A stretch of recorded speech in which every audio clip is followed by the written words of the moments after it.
Hello and welcome to a brand new episode and a brand new season of the Totally Indian Football Show. I'm your host Suju, and today we have a new voice. He is the Director of Football, Vice President Strategy at FC Goa, Mr. Ravi Puskur. I hope you enjoy this conversation and also don't forget to follow and subscribe to our show on all the leading audio platforms. Mr. Ravi Puskur, thank you so much and a warm welcome to you on the Totally Indian Football Show. Thanks, Siju. My pleasure to be on the show. Well, let's kick start with things. I think before I ask you about the Durand Cup journey, let me just ask you that you've also got a new role now. That's the Vice President Strategy. Can you tell us something about it?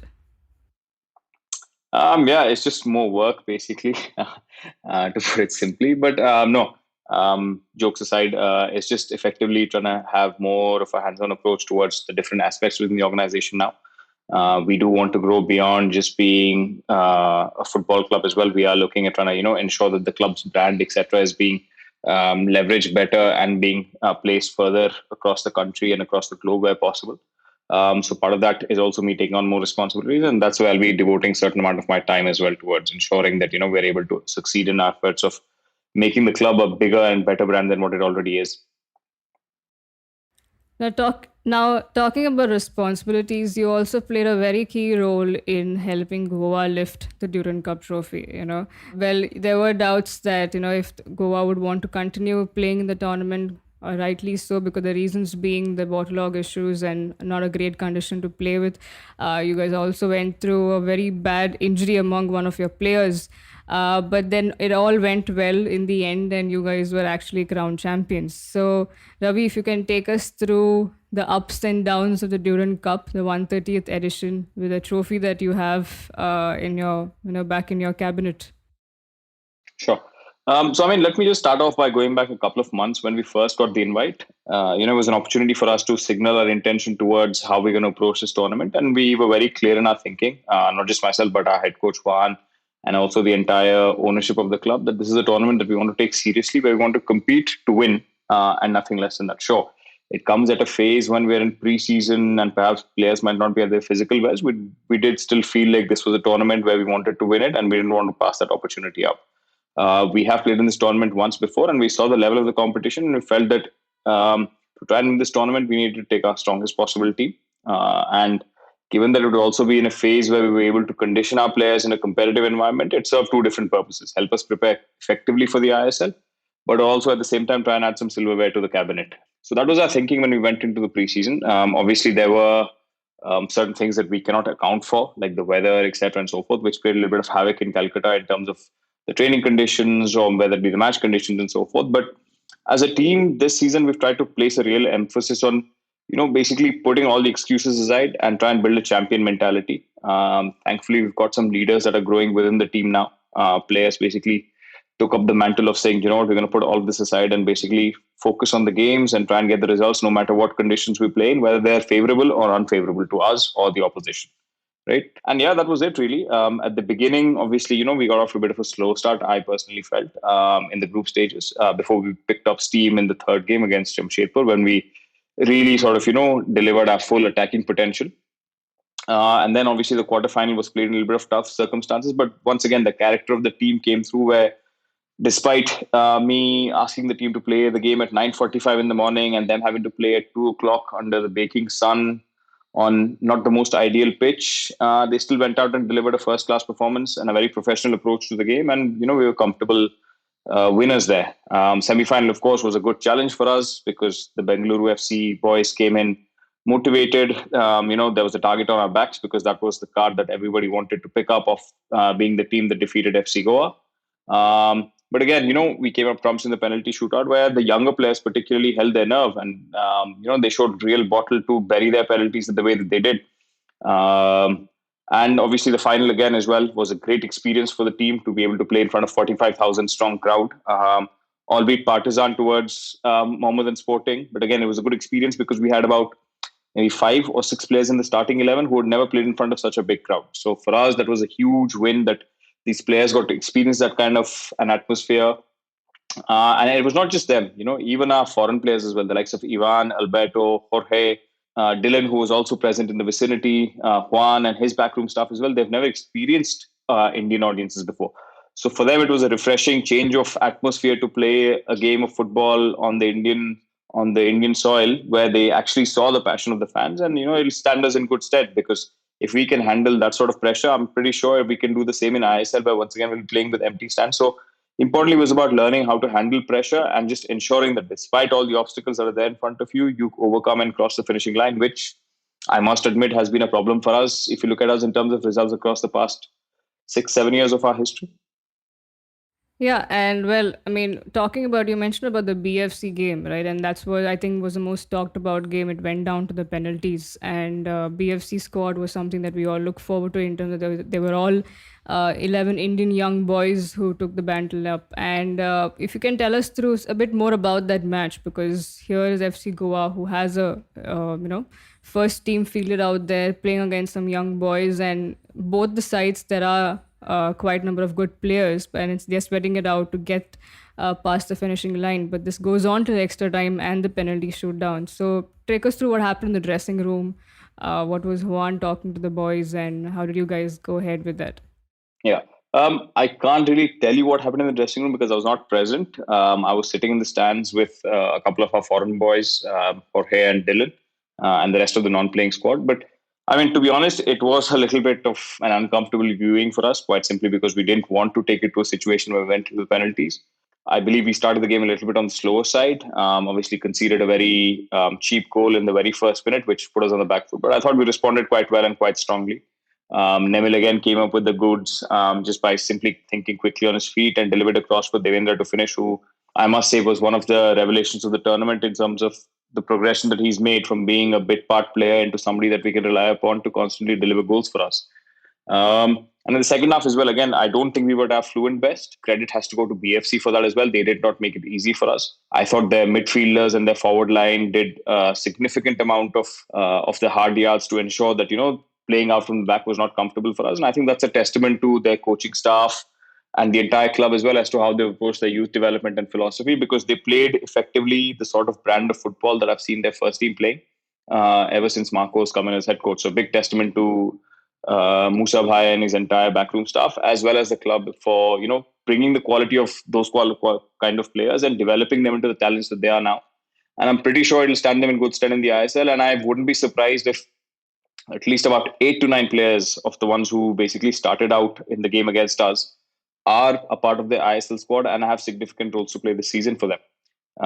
And just going back to the game again, to then score a goal just about with, I think, 13, 14 minutes remaining on the clock. We felt we'd wrap the game up, but again, we made a mistake in dropping our guards, and BFC rightfully punished us for it. Again, a great learning for us to take back, knowing that this is something that we can't do because in ISL, there are teams that are going to be tougher and harder, and therefore, they are going to do the same to you as well. So it's a good learning for us. And then obviously, extra time, I think, was a little bit more about just ensuring that either of the teams kept control of the game, because it's just making sure that you didn't leave any spaces behind for the opposition. And the penalties, I think it was a bit of a lottery. Though I must say that we were slightly confident about our chances in the penalty shootout, quite simply because Naveen does have a history of saving penalties and has come up clutch in games for us before as well, including the semi-final last season when he stopped 3 penalties, despite coming on as a sub basically in the 120th minute. Right now that you guys got the trophy and you're back home, it's a happy tournament. It was most of them looked at. There was like two sides to it. Like everyone looked at one. The one side was that they were looking at this as a preseason tournament or a preseason games. Nobody really took. Some of them didn't take it too seriously, saying, "Okay, we just feel young boys, let them get some time." But at the same time, you guys took that as a challenge to give some more game time for the senior team right before the ISL could begin. And I feel, if I'm not wrong, FC Goa would be the only team that has played some more matches than the other teams while you guys were playing in the ACL and with this tournament and going ahead. But to ask you, do you think the organizing bit can be different? Because just like you mentioned post the tournament, that this tournament has a rich history, and but with things that how it went by on the ground, it doesn't look as much as it should have been. So what do you have to say? Do you think there were also talks on Twitter by some of the fans that maybe it should be marketed well? One is that. Second is probably take it outside Calcutta rather than keeping it within the Calcutta. I mean, to decide on where the location the tournament is, I think I'll leave that in the hands of the Durand Cup's organizing committee. I think they're best served to understand. Even I tried to read up a little bit in terms of why Calcutta was the chosen location. I believe that the head of the armed forces decided that that was the best location for them to revive the rich history that the tournament has previously had, of course. And the only way that's going to happen is if you have play in front of a fervent crowd like the one that Calcutta boasts of, right? So therefore, I can completely understand the rationale behind that. And I do believe that this season obviously was a little difficult because the monsoons continued into a month where it was not expected to continue into. Therefore, that played a little bit of havoc. But again, fully justified. Love playing in Calcutta quite simply because in the final we saw what the potential that city holds for football, right? And there's no taking it away that that is the motherбed of footballing in India, right? So I definitely would think and support Calcutta continuing to host the Durand Cup, and I do believe it's locked in there for another 5 years anyway. So there's not much we can do about it. But if ever there's an opportunity for Goa to host it, I'm pretty sure they would welcome it with the open arms out here as well. And with regards to sort of the organization of the tournament and everything, I think Durand Cup, given the history that it has, being the oldest existing tournament in Asian football and the third oldest across the world, I think it deserves a firm place in the Indian footballing calendar that should be earmarked, just like the I League and the ISL are. And and every team, then it's up to each one and their own prerogative to decide whether they want to participate or not. But I do believe that it deserves and has to have its place in the Indian footballing calendar, either as a prelude to the season that comes or perhaps post the season as well. But I do believe it needs to be there for sure. Because, I mean, if you look at the history of Indian football as well, right, the great players that we've identified with growing up, etc., perhaps even players of an older generation than the ones that are currently in existence, they always speak about the Durand Cup in such a high esteem and manner that it is without a doubt a big motivation for players to try and win that tournament. Even within our team as well, we had some players like likes of Blandon, Glan, etc., who'd seen the likes of Salgaonkar, Dempo win this tournament growing up. So for them, it was a big motivation to try and bring a tournament and a trophy home like this. So I definitely do believe that the Durand Cup should be given a lot more space and prestige in terms of opportunity for it to grow. And I do believe that Indian football will take and embrace this tournament more than anything else, just because it highlights and identifies the legacy of Indian football, I think, more than any other tournament can at this current point in time. Right. Now, Marcus wrote a story that, where he shared about the fact that how you made a trip to Kalyani early morning and which kind of helped you guys go ahead and decide to play the rest of the games in Durand Cup. While you were taking that trip early morning at 5 a.m., what was in your mind? Like, were you like in thoughts that, okay, the ground should be good so that we want to play? Or you were clear cut in the sense that, okay, if it's bad then we are not playing, if it's good that's the only way we are going ahead with it? Yeah. I mean, to be completely honest, right, from my personal perspective, the reason we had gone to this tournament was to win it. And I think the players and the coaching staff shared that perspective as well, that we were there to try and win that tournament. So we did want to play. Of course, we wanted to play. But at the same time, there was concern expressed regarding the condition of the ground. There are players who are going to go up to national team duty. There's players who have contracts that might finish at the end of the year. So, everybody's looking from their personal perspective as well before contributing to the collective perspective. So everybody had their little personal reservations, which we've obviously tried to respect because that is the crux of the football club, right? Yes, they're professional footballers, they have to do a job, but they're also humans, and this is basically their employment, right? So we tried to keep all of that in the balance, take all those factors into account. But again, the organizers were very helpful. They were very understanding of our situation, and they made a request saying, just come and have a look. No strings attached. If you feel that you guys want to play, so be it. If you feel like you don't want to play, so be it as well. And given that they'd given us that due respect to allow us to come and inspect the ground even before the game, which is normally not the case where the match commissioner is the one who has the final say on it, we decided to take that opportunity up. And, I just did my job of just going in there and having a look at the conditions and assessing it. And I felt that we owed it to ourselves to field the team because I personally did not find it as terrible as I expected it to be or as I heard it to be. And at that point in time, I felt it necessary that the team also is communicated the same thing as well. And they took a decision that, what, we'll take your word for it and we'll come and play that tournament. And I'm glad we did because it showed us again an opportunity to unite as a team and basically go up against the conditions, the elements, whatever it was that we had to go up against, and deliver a good performance, which showed that we can cut out the white noise when we need to and focus on the task at hand. Yeah, and the rest they say is history, right? I mean, congratulations on a bloody good tournament that you guys had, and looking forward to what's more for FC Goa to offer in the upcoming season. Well, can we get an update on Ortiz's injury? How is he coming up with the rehab and post recovery? Yeah, Jorge is doing well. The question you asked is $1 million question, so I hope the check will be in my account tomorrow morning because all the journalists have been asking me saying, how is Jorge doing? How is Jorge doing? And not just the journalists as well. I think a lot of the fans have been asking the same question as well. But to sort of give it to you exclusively here, he's doing well. He's kept himself in high spirits, which is the most important thing because it is an injury that was unexpected. To be honest, it was at the perfectly wrong time.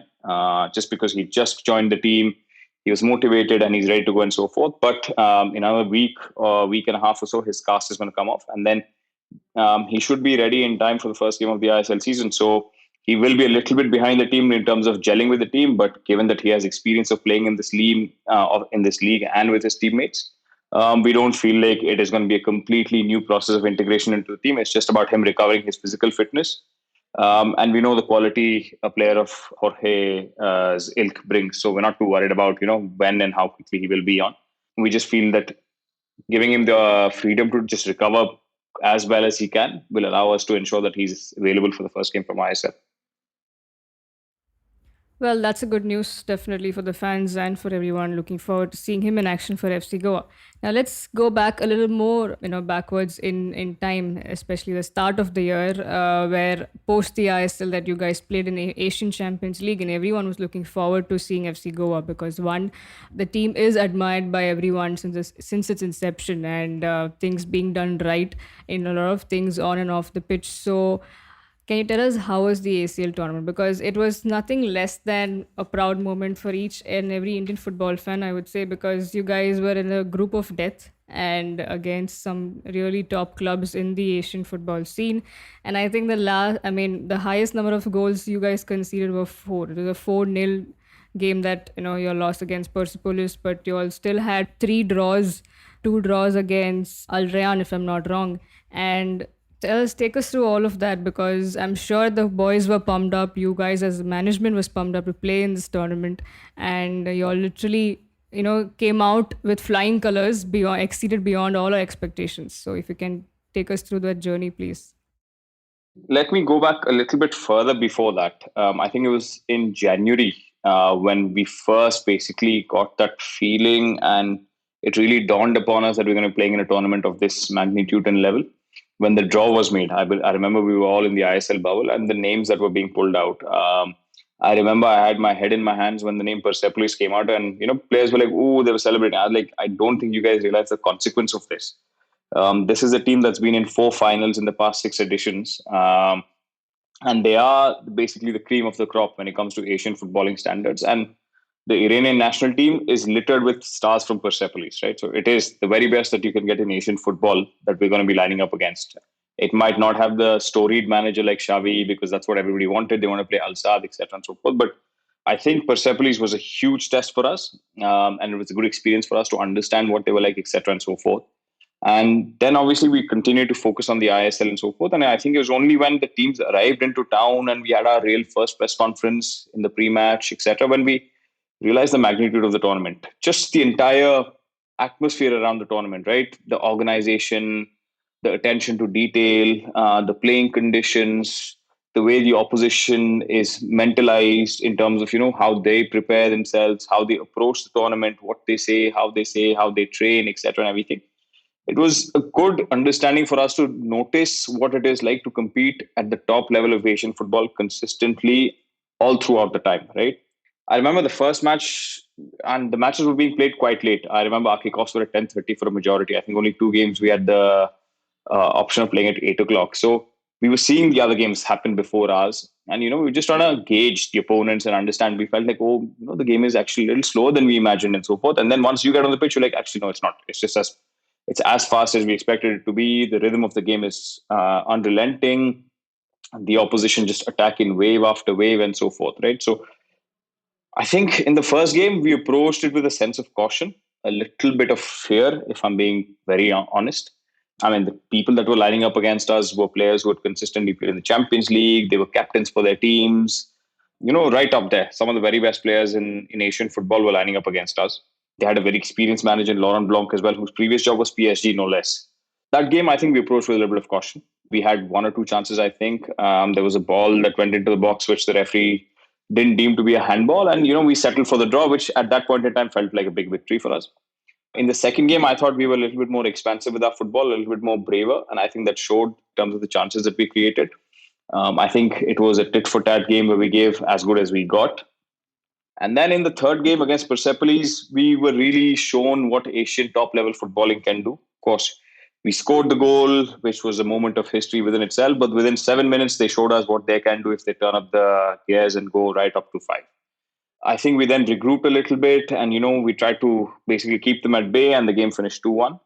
And the next game is when we had to take a strategic call, right? We were playing in abnormal conditions because there was 6 games to be played within a span of 16 days, which is very taxing for a footballer. And given that we don't have the riches that the rest of these squads had in terms of depth, we had to take a call. We either rest some players because some of them were on the verge of getting suspended or they were physically tired and they were not able to sort of, consistently compete at that level for 90 minutes with ultimate sort of attention to details and movements, etc., and everything. And obviously, the level of the competition was high, so it was physically taxing for the boys as well. So that was the game where we said, you know what, we're going to take a little bit of a approach where we're going to perhaps sacrifice that game. And if you look at the lineup as well, in that game there was a lot of players who actually enlightened us to what their skills were. I mean, the likes of Leander, who came on, who had, I think, played no more than 90 minutes in all of ISL, was thrust into the limelight against Persepolis. Centre back pairing, who was not regular in IBAN, etc., were also thrust into that game. And sure, the scoreline was a little on the higher side. Losing a game 4-0 is never flattering. And obviously, the morale was a little bit low. But I do feel like the boys who were on the pitch did their reputation no harm because you were effectively playing against the strongest team in Asian football at that point in time. And then we knew as soon as we finished that game that we have 2 games. And to be completely honest with you, Siju, the intention was to try and take all 6 points. And when we played with Al Rayyan, we played with the belief that we do have a team that can take 3 points off them. And we scored very early. I think a little too early for our liking because Ortiz scored in minute 4, and then we knew that the other team would turn up the heat a little bit. And despite that, I thought we did remarkably well to keep them quiet. And then one lapse in concentration, one individual error in judgment allowed them to score a goal in the 89th and 90th minute. And obviously that broke our hearts. And then to go into the final game, again, we felt like we could have a chance in terms of, getting a result again to try and just get that one win on board at least to sort of, get India off the mark at the ACL level. Was again watered a little bit over by the fact that the pandemic had such a huge impact that at that point, foreigners either had to be stationed in India for another 2-3 months because the country was going into effective lockdown, or we had to let them go home. And we took the humanitarian decision to allow them to go home because they had already been away from their families for the best part of 6-7 months. They'd been living inside bio bubbles, and I've lived in one myself, so I know how much fatigue there can be towards that from a mental perspective. And we felt that it was best that they go home to be with their families and come back recharged whenever that would have been the case. And we said, you know what, if we can play Persepolis with an all Indian lineup, why can't we do the same for Alvada? And I thought we did well as well. Even there, I think we only conceded in the 70th minute, and the second one was just to wrap the game up in the 92nd, 93rd minute. So the scoreline may read 2-0, but I thought the game was a lot closer than that. And you could see the relief on the players of Alvada when they scored the first goal.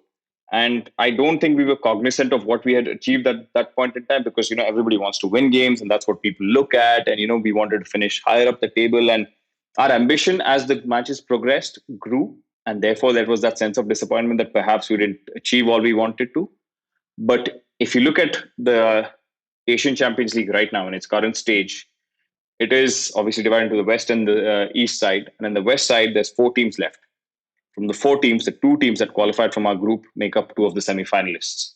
So again, that is the magnitude of the teams that we're playing against. And, I am, to be very, very honest, very privileged and delighted that I had an opportunity to represent FC Goa and be a part of a dressing room that had those players and that level of motivation, because now it has dawned upon us how well we did in that tournament, because we didn't expect to do what we did at that point in time. Before the tournament began, if you offered me 3 points, I would have taken it all day long. After the tournament finished, I would have said, I do think that we deserved a little bit more. But now, taking into account everything that is around us and given a little bit more context, I think we can say that we can be proud of what we did. And what it has done is that it's left that lingering ambition with the rest of the team and the boys who had an experience of that tournament last season, that we want to go back there as soon as possible again. So if you ask any FC Goa player right now, what is your ambition? It's not the Durand Cup or the ISL, etc. The primary ambition is to get into the Asian Champions League again. They want to play there again. And that is what is driving these guys. That is where we want to be again. I think I'm sure we all are looking forward to that particular moment and time, right? Talking about Coach Juan, now it just feels, I mean, he's just a season old with the club, but it feels like he's been there for a very long time. And I think that's because we've seen him in action. There are games happening, and he's also pretty vocal and a friendly guy to talk to.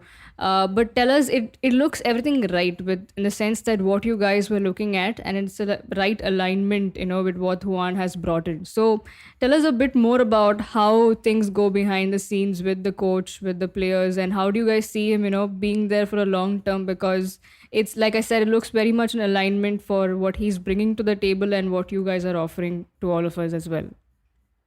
Yeah, I mean, for everything that you've described there, I think a lot of the credit has to go to the owners for the clear vision that they've set out for the club in terms of what they want us to do.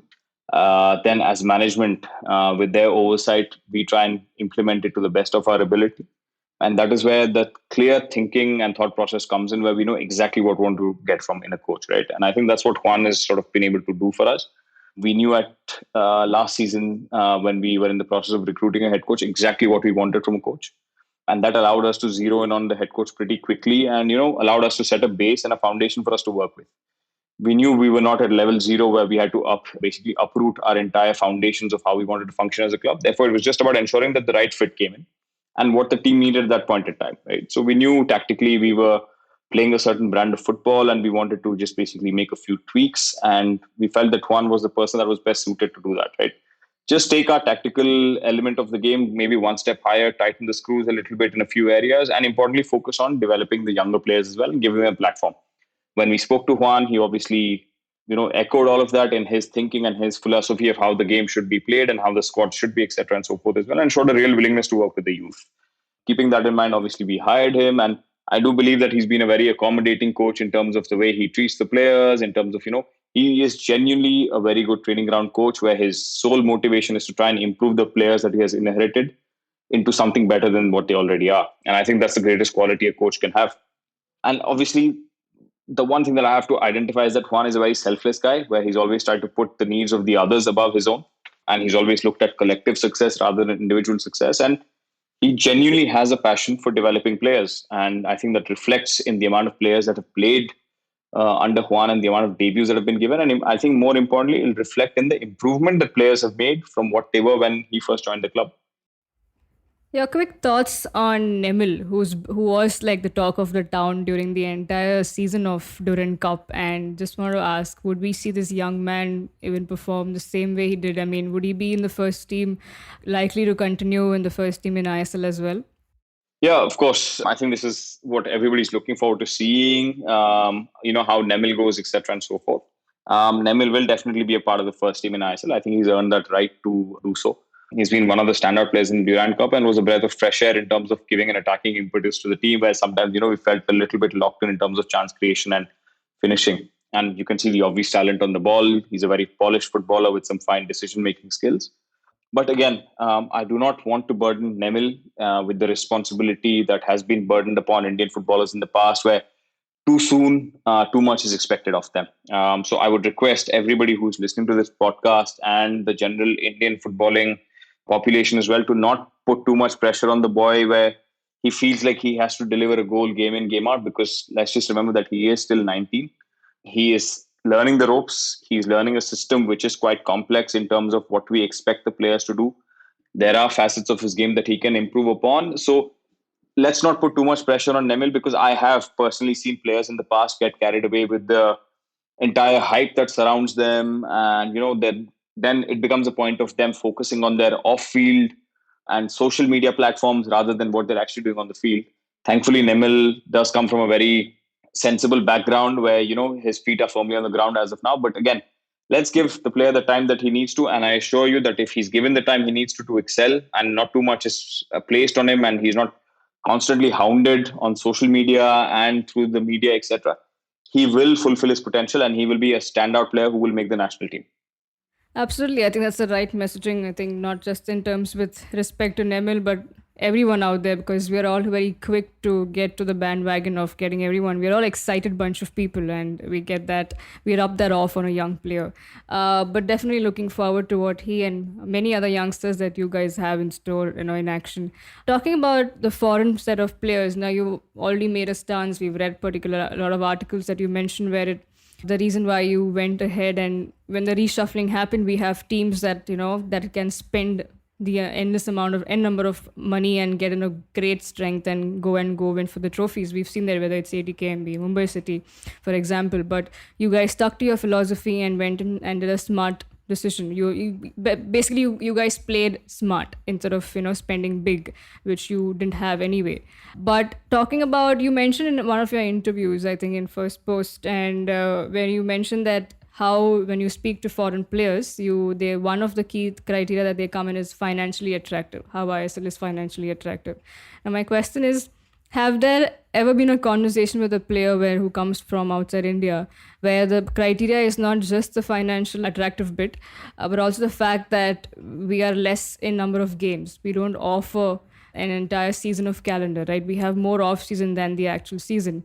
So has there been some conversations where the players have asked, "Oh, you guys just play so many games, and what next? What's after that?" Just want to know your thoughts about it. Yeah, I mean, conversations have ranged from all sorts to the point which you've made in terms of the number of games that are being played. I think it's sometimes worked in a positive manner and sometimes in a negative manner as well. Why it's worked in a positive manner is quite simple.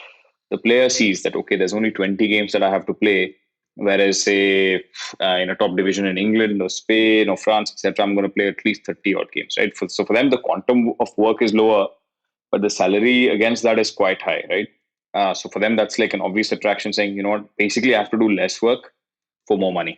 And I think any person in the world, if you offer that option to them, will take it.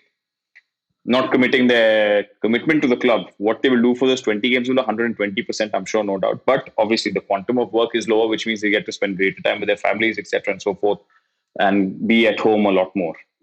And it sometimes works negatively as well, because there are certain players who are not at the finishing end of their career, where they do feel like they have a lot more room to develop and grow and want to move a lot further ahead.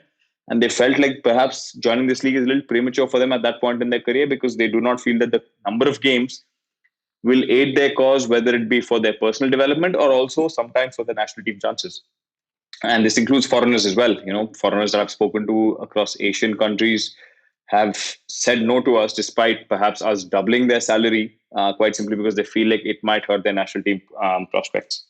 Right. Now, talking a bit about off the pitch plans that you guys have. Now, women's football has been the topic of discussion, unfortunately, for not so good things in terms of Indian football is considered. But we look forward to something good, that is that we're going to host the Asian Cup very soon. And FC Goa also has a senior team, a women's team that's currently playing. But what are the plans for the future, like the long term? Do you guys have a youth setup, and do you want to see that developing? Because we've seen clubs now, BFC coming in and opening up trials for the young ones. That's where they'll be, scouting players and then building the team from there to field in the senior team division. So, if you can tell us more about FC Goa's plans in terms of respect to women's football.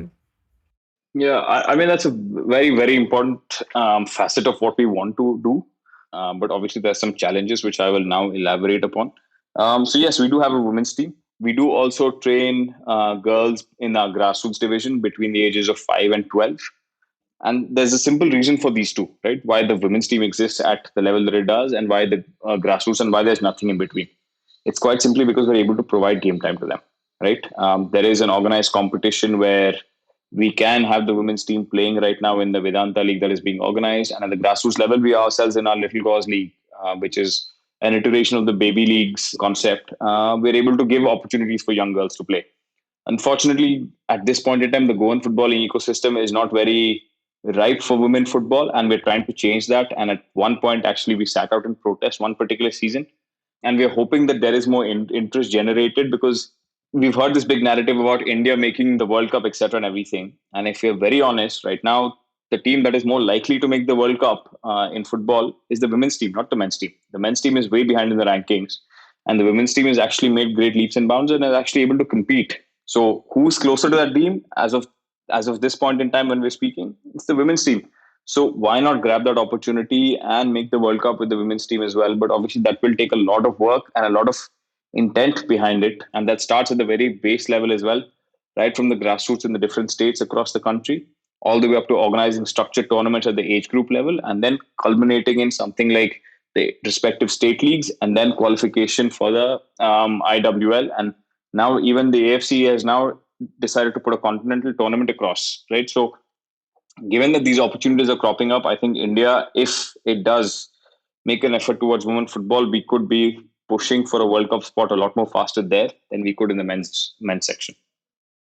Right. Now, looking forward to what's coming up is definitely the ISL. That's, the whole everyone's gearing up for. And I'm sure FC Goa is looking forward to, because I think as of now, the trophy cabinet lacks is an ISL trophy, because you guys have the Super Cup, you guys have the Shield, then you guys have the Durand Cup, all prestigious tournaments that won. I mean, we can go on and on talking about whether to consider Super Cup prestigious or not. But anyway, but what do you guys see in this upcoming season? ISL trophy, will that be in the FC Goa's cabinet?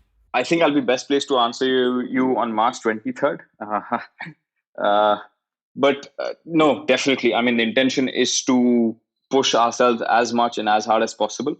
We're going to try and stretch our limits to try and not just win the ISL trophy, but we do want to finish first again. Like I mentioned, our lingering ambition continues to go and play in the Champions League once again. So that is going to be our first objective. And then after that, if we've made it to the semi-final stage and we're in the playoffs, then we will obviously focus on the next objective. But for now, the primary one is to try and finish top of the table once again.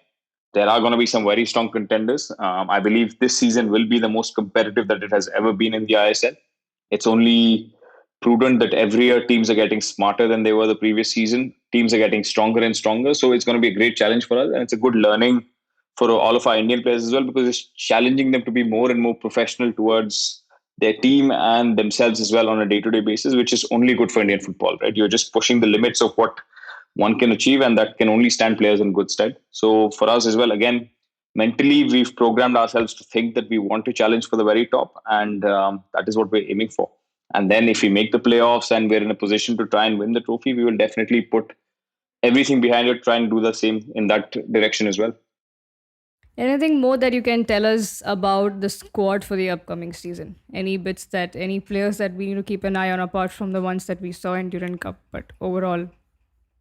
I think you guys have had the opportunity to see a vast majority of our players. I think in the Durand Cup we handed out debuts to about 9 players, from players who've either been signed or promoted from the reserve team, or who have been brought in, who are out on loan at various clubs, etc. The likes of Ritik, Papuya, Nemil, Danston, Bryson. I think they all had a part to play in some measure or the other. Devendra, of course, was another player who was a breath of fresh air. I thought Leander was an excellent understudy for Seriton, who did not have a lot of minutes under his belt during the Durand Cup because of national team commitments or others. So I do believe that there's a lot of players. I do believe that's allowed us to get a significant amount of squad depth, and I do believe that it will stand us in good stead going into the tournament. Can we spring any more surprises in the ISL squad? To be honest, I think that's a little difficult because the window is now closed. But we are hoping that all of these guys will gel together and work together a little bit better than we did last season. And obviously, that's our aim, to try and improve game upon game and try and iron out as many issues that we may have as possible, to try and put together a solid, consistent set of results. Finally, to conclude, what's the message that you would like to give to all the Gaurs who I'm hoping and assuming are listening, will listen to the show and are tuned into the show? Just one very simple message, to be honest. I don't think we've ever not realized how fortunate we are that the support that we've had here has been incredible in Goa. The team has backed us in all the good moments, which I think is the easy thing to do. But importantly, a lot of the fans have backed us in all the tough moments as well. They've trusted us to do our job, and hopefully we've made them proud. And our intention every day that we sort of step onto the footballing pitch or we come into the offices is to try and make them more and more proud of this team. So continue to back them. There are bound to be difficult phases, as is the case in most things in life. We just need you guys to continue to push the team, because honestly, last season for us, it was a huge motivation to be able to drive up to venues and see whether it was one person, 5%, 50 people who were just standing there with an FC Goa jersey, welcoming the team into the stadium, despite us knowing very well that they were not going to be allowed to come inside. And for them to make that journey for an hour and an hour back, just to be able to get a glimpse of their players, and even that too from a distance, meant the world to us, because it showed that these people care. And for us, they are our greatest motivation when it comes to trying delivering silverware. Now, to make a final statement from my end before the end of the show is that in the same interview that I was mentioning about earlier, the one that you gave to First Post, you mentioned to say that, how this FC Goa club is an admirable club. Everyone looks up to it or loves the club for a lot of right reasons. But the management has made it clear that this club should also be a club that's winning trophies. So I wish nothing but the best for you. Now, I have personal biases towards FC Goa as well. I love this club for all the right reasons. But like Ravi, you said in that article that, I hope and wish that this club gets more success, not just in Indian football, but also in Asian football as well. Thank you so much for joining me on the Totally Indian Football show and sparing your time and giving us all these inputs. And I hope a couple of years down the years when we meet again on the show, the trophy cabinet will be filled with some more trophies. Thanks, Siju. It's been a pleasure. And hopefully, your words do come true, and we're sitting with a lot more trophies to speak of by the time we next chat. Well, thank you so much, Ravi, once again. Thank you to all our listeners who've tuned into the Totally Indian Football Show. I'm your host, signing off, and you know what you have to do. Please follow and subscribe to our show on all the audio platforms that's available. I hope you enjoyed the show. Keep coming to us, and we'll be coming with more such interesting episodes. Thank you very much.